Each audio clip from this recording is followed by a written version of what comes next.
handa. Kim shockingly turned down Paolo's proposal. Ano ang itinatago nila sa hindi inaasahang pagtanggi na ito?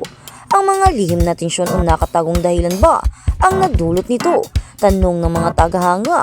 Ito ba ay talagang isang desisyon o madiskarting pagkilos? Paolo ready to marry soon, pero bakit hindi sinabi ni Kim? Ang digital na mundo noong Enero 4, 2026 ay bumagsak sa ganap na kaguluhan, habang ang natitirang bahagi ng industriya ay abala sa kanilang mga karaniwang countdown ng bagong taon. Ang pinaka-enigmatic power couple ng Pilipinas, sina Kim Chiu at Paolo Avellino, ay nagpasya na mawala. Ngunit hindi sila nawala ng maayos. Mula sa snowy peaks ng Trump sa Norway, lumabas ang isang napakalaking ulat na nagpapatunay sa kung ano ang ipinamalas ng mga tagahanga ng Kim Pao sa loob ng maraming taon. Ang Chinita Princess at ang kanyang leading man ay magkasama sa Europa.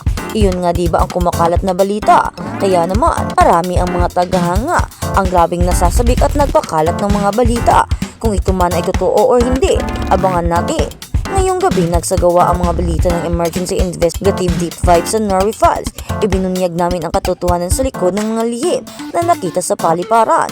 Ang ebidensya ng first ink at nakakatakot na tumpak na propesya mula kay Jay Costora na ikinatuwa at ikinalungkot ng mga tagahanga. Handa ba si Paolo na manirahan habang hinahabol pa rin ni Kim ang kanyang karera? Nagsimula ang investigasyon sa isang tweet sa X o dating Twitter. Noon na nagpadala ng shockwave sa fandom. Isang netizens ang nakakita sa mga kapamilya stars sa airport at ang trail ay dumiretso sa gitna ng Tromsø or Norway. The witness account, kinumpirma ng isang kaibigan ng netizens na yun nga, nakita niya ang dalawa na magkasama. Sa tabi niya gumanap bilang tahimik protective partner ay si Paolo Avellino. Ang tour confirmation ay may mga ulat na lumabas mula sa mga kapwa turista na nagsasabing sila ay nasa parehong tour bus. Nagbahagi pa kami ng tour kasama si Kim Pao ngayon.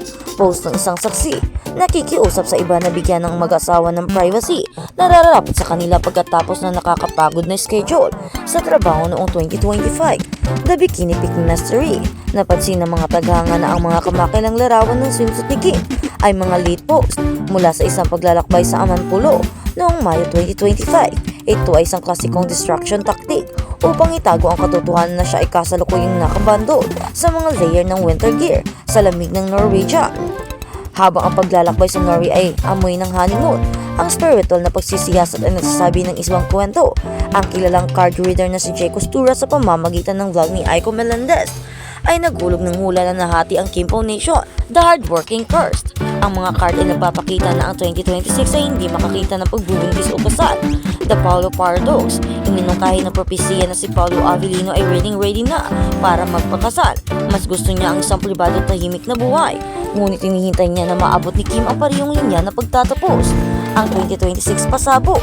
Sa kabila ng kakulangan ng singsing sa kasal ni Costora, ay nagpahiwat din ng isang big explosion o pagsabog ngayong taon. Ito ba ang opisyal na pampublikong impormasyon ng kanilang relasyon? Sa wakas ay titigil na ba sila sa paglalaro ng hide and seek sa media? Ang ebidensya, mas tiningnan ang aming kapunan sa pagsisiyasat ang fresh ink sa kamay ni Kim, isang simbolo ng isang bagong kabanata.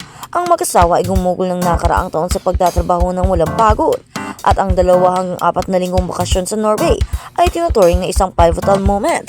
Pagpapahalaga sa sarili, sa loob ng maraming taon parehong inuna ni Kim at Paolo ang kanilang mga pamilya. Ang mga netizens tulad ni Ginang Corazon ay nangangatwiran na sa wakas ay panahon na para piliin nila ang kanilang sarili sa kanilang edad. Karapat dapat sila sa isang pag-ibig na hindi kailangan gumanap para sa mga kamera. The 2027 manifestation kung ang 2026 ay taon ng announcement.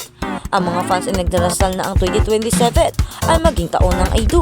Ang step-by-step na plano ay kumikilos at ang Norway ang unang pangunahing hakbang. The 2027 manifestation kung ang 2026 ay taon ng announcement. Ang mga fans ay nagdarasal ngayon nga mangyari na iyon. Inuulit nga nila, manifestation para sa kasalan ng dalawa, manifestation para magkatuluyan ang dalawa sa taong 2027. The verdict ang sining ng paghihintay. Hangatol mula sa DICTV ay naganap. Kim at Paolo ay nabuhay sa kanilang pinakamahusay na buhay.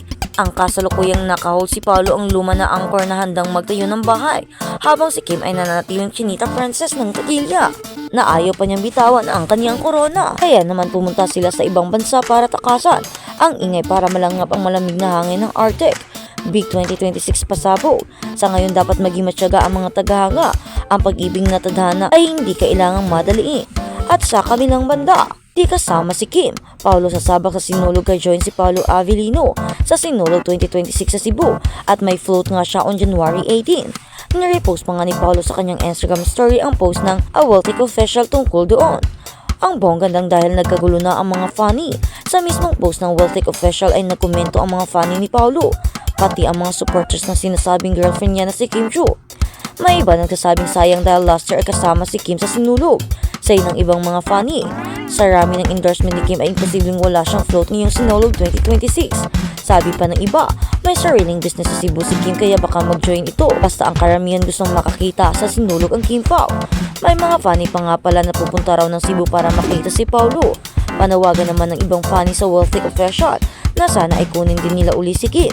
Dahil pinagtripan outfit ni Kim, napagtripan na naman ni Darren Spato ang kanyang bestie na si Kim Chiu. Sa Showtime kasi naka-outfit si Kim na may parang turban sa ulo na typical na outfit ng ilang manghula.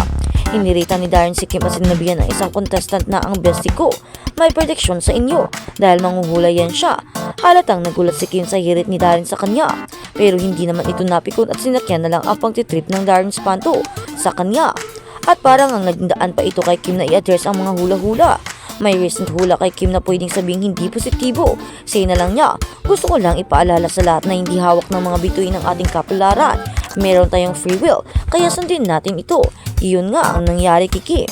Parang pinaparinggan niya ang maraming mga hula-hula. Siguro tungkol ito sa mga kasalang magaganap. O baka nga ay may pinaparinggan siya na hindi porket sinasabi dito nang hula na hindi siya magpapakasal, hindi na talaga siya magpapakasal. O baka nga ay may sikretong magaganap para kay Kim. May sikreto siyang gagawin. Kung ito man ay simpleng kasalan o sikretong kasalan, ay talagang maraming mga fans ang masisiyahan at talagang ito ay magiging isang magandang balita para sa 2026 na babaunin ng mga fans para sa 2027 na kanilang ginawang manifestasyon na taon ng pagpapakasal kung hindi mangyayari ito ngayong taon. So Kim Chiu, sana naman ay gawin mong katotohanan. Kung ano man ang sinasabi mong free will, ay baka iba na ito. Baka iba na ang ibig mong sabihin. Sana naman ay huwag mo nang i-reject si Paolo the second time. Dahil ang sakit na noon, nireject mo nga na siya noong nanliligaw ito sa iyo. At ngayon ay nireject mo na naman siya for the first time na naman sa kanyang proposal sa pagpapakasal. Huwag ganun, Kimi. Huwag mo siyang laging i-reject dahil baka magsawa si Paolo at baka iwan ka niyan at makahanap ng iba. Kim Chiu, kung ready ka na baka naman, i-accept mo na ang proposal ni Paolo para hindi na ito mawala sa iyo. Huwag mo nang pakawalan ang taong ginawa kang o tinatrato kang princess treatment. Napakaswerte mo na kay Paolo.